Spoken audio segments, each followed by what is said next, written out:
If you've ever experienced wrist, elbow, or shoulder pain when you're bailing, then I'm going to give you some tips today that might help.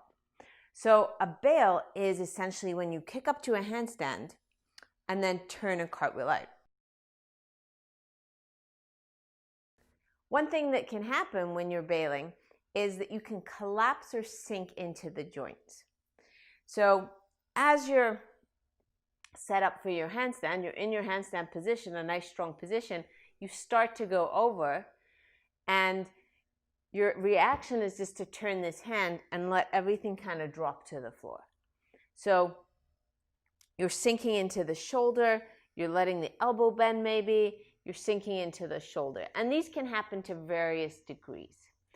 But what happens is, as you sink into these joints and start to rotate, you're applying this torque to all the different joints in this line.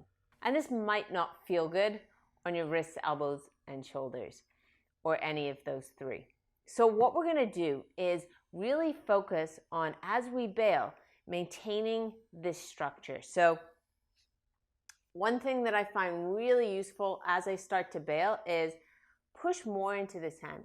I'm going to be taking this hand off, so I want to push even more.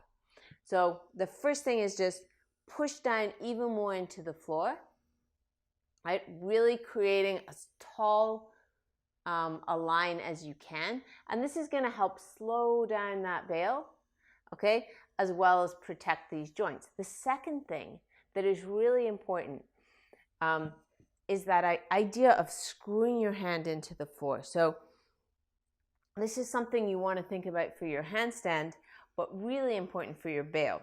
So your hands are on the floor and you're pushing down and almost slightly rotating your hands as if you're trying to unscrew a jar. Okay? So you're rotating out the way. So as you bail, you want to be pushing down and then you want to actively rotate.